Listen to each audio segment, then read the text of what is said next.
시청자 여러분 안녕하십니까? BTV 주간 종합뉴스 시작합니다. 평촌 신도시에서 가장 먼저 재건축 사업을 추진하는 단지는 어디가 될까요? 19개 특별정비 예정구역 가운데서 9곳이 재건축 선도지구를 신청하며 단지 간 경쟁이 시작됐는데요. 11월 중에 총 6,000세대 정도를 지정할 예정인데 어떤 결과가 나올지 주목됩니다. 이창호 기자의 보도입니다. 안양시가 지난 23일부터 27일까지 재건축 선도지구를 공모한 결과 19개 구역 가운데 9곳에서 신청했습니다. 이 중에서 재건축을 가장 먼저 추진할 단지가 정해집니다. 재건축 선도지구에 도전하는 9곳의 세대수는 모두 17,600여 세대 정도로 많게는 3,227세대에서 적게는 906세대까지 다양하게 분포되어 있습니다.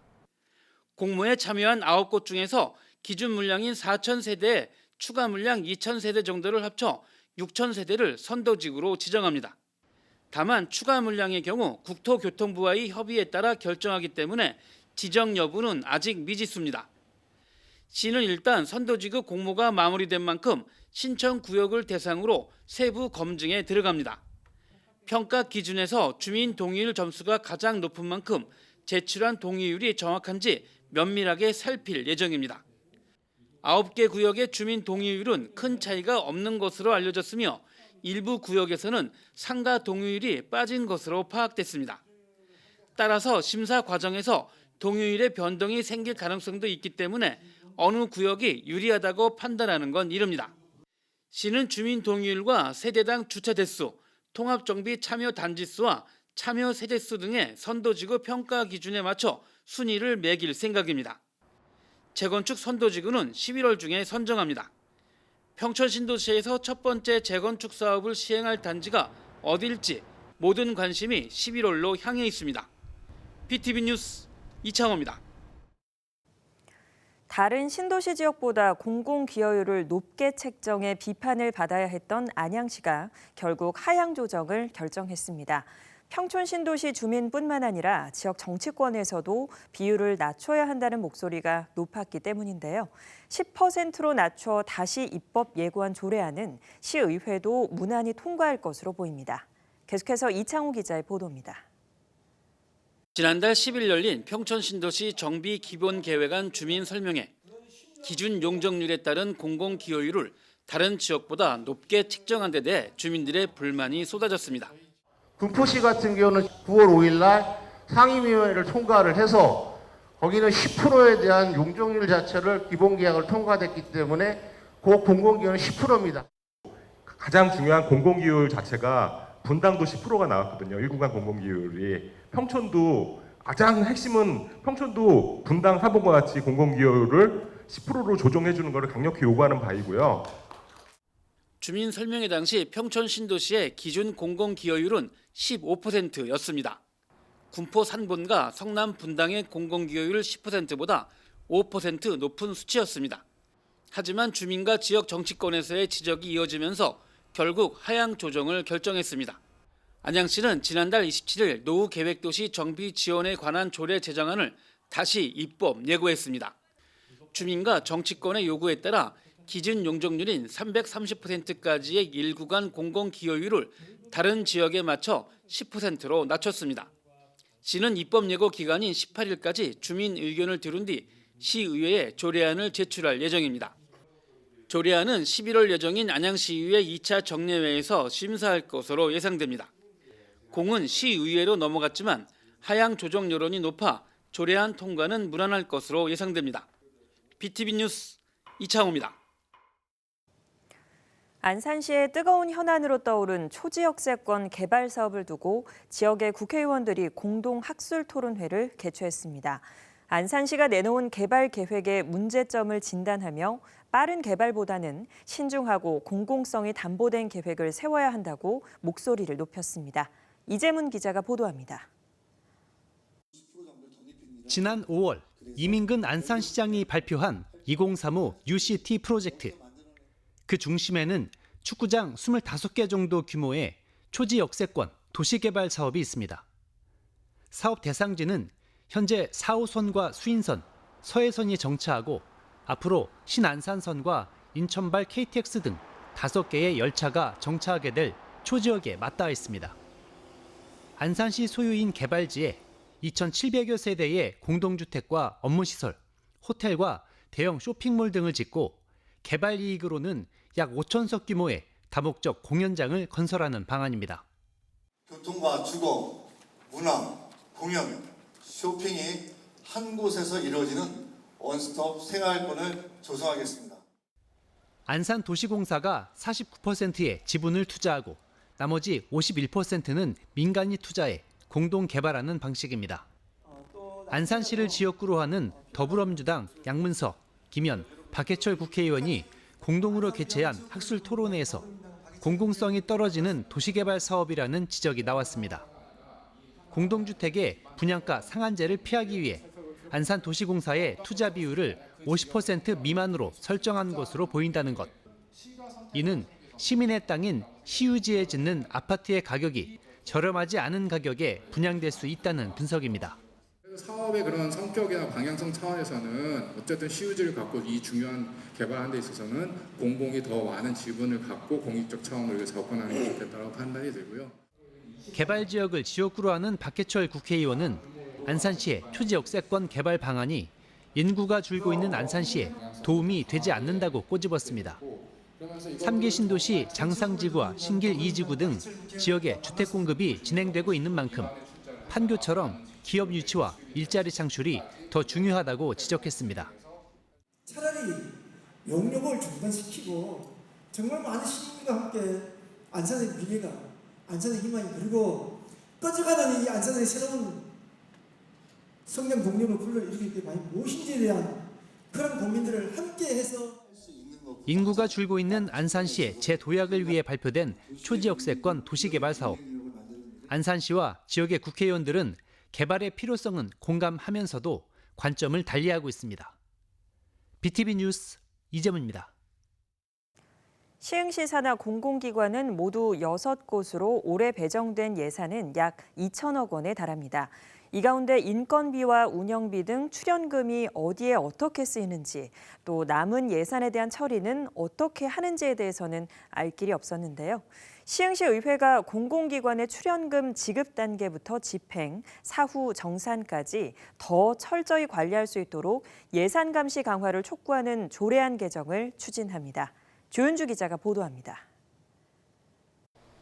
시흥시 산하 공공기관인 시흥도시공사입니다. 인건비와 운영비를 포함해 올해 640억 원의 예산이 배정됐습니다.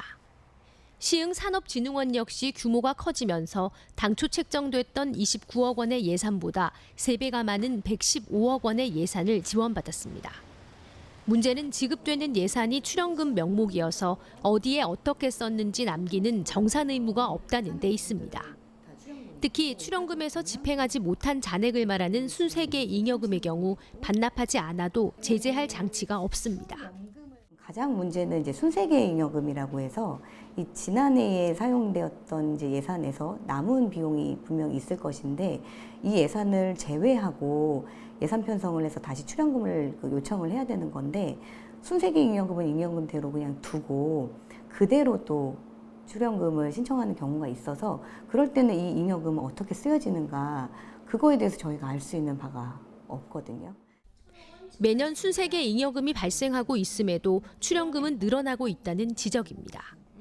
이런 문제를 해결하기 위해 시흥시의회는 공공기관 출연금의 감시 강화를 촉구하는 조례안 개정을 추진합니다. 출연금 지급 단계부터 집행, 사후 정산까지 더 철저히 관리할 수 있도록 출연기관의 예산 감시를 보다 강화하자는 취지입니다. 얼마나 투명하게 쓰여지는지 그리고 그 예산 편성과 계획대로 쓰여지는지에 대해서 저희가 알 수 없기 때문에 이 부분들을 저희가 한번 더 세밀하게 들여다보겠다. 그래서 세금 낭비가 없도록 하겠다라는 의미로. 한편 시흥시 산하 공공기관은 모두 6곳으로 올해 배정된 예산은 약 2천억 원에 이릅니다. 시흥시의 2024년 본예산 1조 6천억 원의 12.5%에 달합니다. BTV 뉴스 조윤주입니다.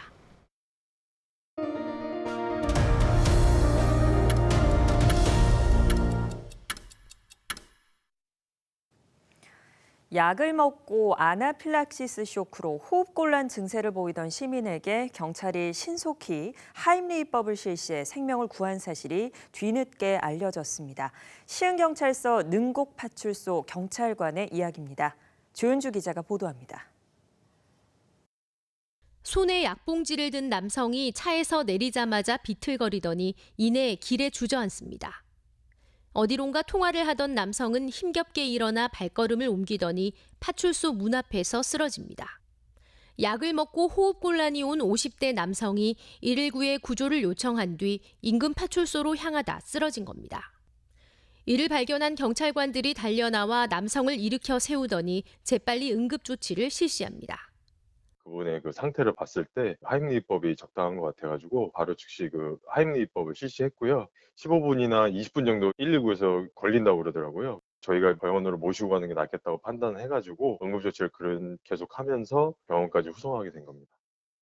경찰은 남성을 순찰차에 태워 병원으로 후송했고 남성은 병원에서 응급조치를 받고 건강을 회복했습니다. 경찰차 뒤에 타고 반의식이 없는 상태로 후송이 됐죠. 병명이 아나필락시스 쇼크라고 10분만 늦었으면 죽었을 거라고, 이게 빨리 와서 천만다행이라고. 최선을 다해서 처치도 해주시고 애를 많이 써주셔서 다시 한 번 더 감사드리고요. 몇 분만 늦었더라도 생명이 위태로울 수 있었던 상황. 경찰의 빠른 대처가 위급 상황에 닥친 시민의 목숨을 살렸습니다. BTV 뉴스 조윤주입니다. 이제는 농촌에서도 AI를 이용한 자동화 기계들을 만나볼 수 있게 됐습니다. 안성시에서는 올해 처음으로 자동화된 트랙터를 농민들에게 빌려주는 사업을 시작합니다. 백창현 기자가 보도합니다. 안성시 공더읍의 한 밭 위에 트랙터 한 대가 다니며 밭을 갈고 있습니다. 사람이 타고 있긴 하지만 실제 운전은 AI가 하고 있습니다. 버튼 몇 개만 누르면 경로를 설정해 자동으로 농사를 짓는 겁니다. 운전자는 만일의 사태를 대비하기만 하면 됩니다. GPS를 이용해 경로를 생성하는 것은 물론 AI가 직접 작업기를 제어하는 자율 작업까지 수행합니다. 안성시가 올해 도입한 자율주행 농기계의 시연 장면입니다. 시는 도내 최초로 이 자율주행 농기계를 농민들에게 대여하는 사업을 진행합니다. 고령자 농부들이 많아서 저희가 그분들의 일손을 덜어주기 위해서 도입하게 됐습니다. 도입된 농기계는 총 4대, 이 중 2대는 올해 한 해간 교육을 이수한 농민들에게 임대해 효과를 검토할 예정입니다. 또 내년부터는 관내 임대사업소에 배치해 임대를 확대할 계획입니다. 이번 사업에 선정된 농부는 자율주행 농기계로 효율성을 올릴 수 있을 것이라고 기대합니다. 제가 지금 10,000평 정도 농사를 짓고 있는데 이 자율주행 트랙터를 이제 씀으로써 좀 피로도를 좀 줄일 수 있어서 좀 효과적일 것 같습니다. 한편 시는 이번 사업 도입과 함께 10년 뒤에는 완전 자동화 농업이 가능하도록 농부들을 돕겠다고 밝혔습니다. BTV 뉴스 백창현입니다. 군포시에 오직 청년들만을 위한 전용 공간이 만들어졌습니다. 청년 공간 플라잉이란 곳인데요. 예비 창업자부터 다양한 경험을 통해 진로를 찾고자 하는 청년들에게 도움이 될 것으로 보입니다. 권예솔 기자의 보도입니다. 약 5년간의 공사를 끝으로 군포 청년 전용 복합시설인 청년공간 플라잉이 문을 열었습니다. 지하 2층, 지상 4층 규모로 오직 19세부터 39세 이하 청년들만을 위한 곳입니다. 독립적인 사무 공간과 영상 제작이 가능한 스튜디오, 마루 연습실 등을 갖추고 있습니다. 지역의 변화를 이끌어갈 미래 세대의 주역이지만 지자체 정책에서는 상대적으로 소외됐던 청년층. 군포시는 다양한 경험을 제공함으로써 청년들이 스스로 미래를 개척할 수 있도록 돕고자 합니다. 청년지원법이 2020년도 약 한 4년, 5년 전에 제정이 됐습니다. 그래서 그때부터 각 지자체마다 청년 지원 프로그램들이 이제 마련이 되고 그 인력 구성이나 물리적인 공간은 아마 전국에서 가장 크지 않나 생각이 됩니다. 청년공간 플라잉은 이용자들의 역량을 파악해 미디어 센터와 산업진흥원을 연계하는 등 청년들의 진로 문제 해결에 적극 나설 예정입니다. 그분들이 문화 교육도 있겠고, 역량 강화도 있겠고, 창업 관련된 교육도 있겠고, 또 무엇보다도 청년들이 이런 교육 프로그램을 열었으면 좋겠다. 그래서 그런 부분들도 한 30% 정도는 수용을 해서 이달 말 전용 홈페이지를 통해 이용자 모집이 시작될 예정입니다. 군포 청년공간 플라잉이 불확실한 미래 속에서 고민 깊을 청년들에게 힘을 실어줄 수 있는 존재가 될 수 있을지 기대가 모아집니다. BTV 뉴스 권예솔입니다. 요즘 가정 내의 아빠의 역할을 교육하는 다양한 교육 프로그램이 늘고 있는데요. 참여율이 매우 낮은 것으로 나타났습니다. 가정 내 남성의 역할과 관련한 인식 전환과 교육이 저출생 문제 해결에도 도움이 될 것이라는 견해가 나오고 있습니다. 보도에 주하영 기자입니다. 아이들을 어떻게 키워야 할지, 어떻게 놀아줘야 할지 모르는 아빠들. 최근 늘고 있는 육아 프로그램에 참여해보는 것이 적지 않은 도움이 됩니다. 사실 다들 공감하시겠지만 마음은 있는데 애들과 잘 노는 게 정말 쉽지 않더라고요. 인터넷의 정보도 한정적인데 작년에 아빠다는 활동을 해보고 내가 찾던 놀이는 여기 다 있었습니다. 하지만 정작 가족 관련 프로그램의 참여율은 저조한 상황입니다. 경기도 내에 지방 정부들이 수백여 개의 가족 프로그램을 제공하고 있지만 남성들의 참여는 많지 않습니다. 경기도 여성가족재단의 조사 결과 가족 프로그램 참여 경험이 없다고 응답한 아빠들은 71%에 달했습니다.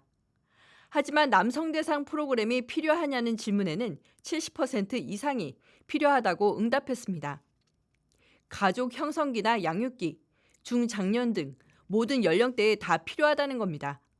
인구 이슈 지역순회 경기 포럼에선 남성 대상 가족 교육 참여 기회를 확대하는 것이 저출생 극복에 필요한 사업이라는 제안이 나왔습니다.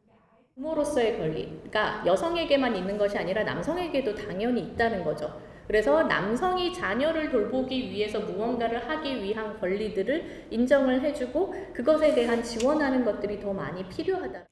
양육하는 아빠에 대한 지원 정책과 사회적 인식이 필요하다는 의견도 제시됐습니다. 회사 입장에서는 다둥이를 키우는 부모가 리스크다라는 말을 제가 들었는데 뭔가 다자녀가 있는 게 회사에 도움이 되진 않더라도 적어도 리스크라는 말은 좀 없어졌으면 하는.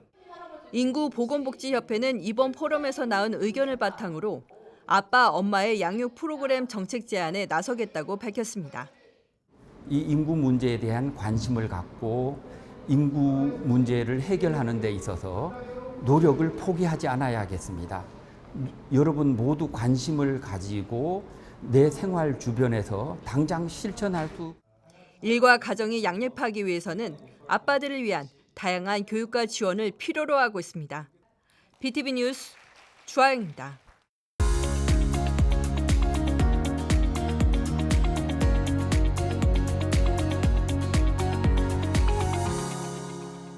오늘은 완강기에 대해 알아보도록 하겠습니다. 숙박시설의 경우엔 간이 완강기를 객실마다 설치하도록 되어 있는데요. 2015년 이후 소방시설 허가를 받은 숙박업소라면 객실당 2개의 간이 완강기를 설치하도록 규정되어 있습니다. 완강기의 경우엔 이렇게 후크, 조속기, 가슴 벨트, 로프, 릴 선으로 구성되어 있습니다. 조속기는 속도를 조절하는 역할로 완강기 사용자의 체중으로 하강을 할 때 1m당 1초씩 내려갈 수 있도록 속도를 조절해주는 역할을 합니다. 간이 완강기는 벽면에 지지 고리가 달려 있습니다. 완강기를 설치하기 전에 가장 중요한 것은 바로 지지 고리의 안정성입니다. 잡고 흔들어 보거나 체중을 실어서 완전히 매달려 지지 고리의 안정성을 반드시 확인해야 합니다. 후크를 완강기 지지 고리에 이렇게 연결합니다. 고리에 후크를 결착할 때에는 나사의 조임새 부분이 아랫부분에서 위로 올라갈 수 있도록 결착합니다. 숙박업소에서 불이 났을 때 그제서야 완강기를 확인하고 설치한다면 이미 늦습니다. 투숙 당시 바로 완강기의 파손 여부, 노후 여부를 파악한 후 미리 객실에 설치해뒀습니다. 완강기로 비상탈출을 할 때에는 창문으로 올라가거나 난간 밖으로 몸을 내보내야 하므로 의자나 밟고 올라설 수 있는 것들을 간이완강기 아래 미리 비치합니다. 만약 여의치 않다면 간이완강기함을 밟고 올라서도 좋습니다. 완강기 벨트도 육안으로 파손된 곳이 없는지, 노후되거나 찢어진 곳이 없는지 반드시 확인해 주세요. 착용할 때는 벨트가 꼬이지 않도록 착용해야 합니다. 간이완강기는 가슴 벨트가 1개 들어있습니다. 한 번만 사용할 수 있습니다. 가슴 벨트는 꼬이지 않도록 벨트 부분의 고리를 몸 앞쪽으로 당겨 머리 위부터 착용합니다. 가슴 벨트를 허리에 착용하게 되면 하강시에 척추 부상이 있거나 바람에 흔들려 몸이 뒤집어질 수 있습니다. 벨트는 반드시 겨드랑이 아래에 가슴에 오도록 위치해 주시고, 위치가 완료되었다면 고리를 당겨 몸에 잘 맞도록 벨트를 조절합니다. 완강기의 릴선을 밖으로 던질 때에는 아래에 지나가는 사람이 없는지, 장애물이 없는지 미리 확인하고 던집니다. 릴선을 다 던지고 났다면 충분히 릴선이 바닥에 도달하였는지, 내가 타고 내려갈 완강기 줄의 길이가 충분한지 확인합니다. 자, 이제 완강기를 타고 탈출할 모든 준비는 끝났습니다. 건물 밖으로 나와서 이렇게 몸을 창틀에 걸터 앉거나 난간에 서 주셔도 좋습니다. 내려갈 때는 손을 이렇게 W자로 건물 외벽을 훑으면서 내려갑니다. 손을 밀거나 발로 건물을 차게 될 경우 반동에 의해서 뇌가 부상을 입을 수 있습니다.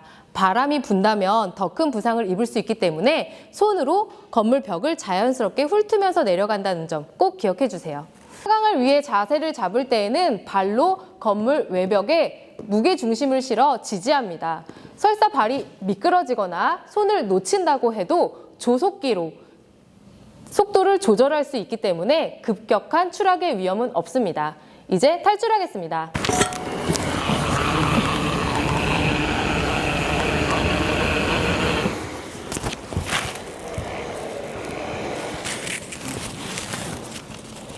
간이완강기는 한 번만 사용이 가능하므로 대피가 끝나고 나서는 안전한 곳에 착지하고 안전한 곳으로 대피합니다.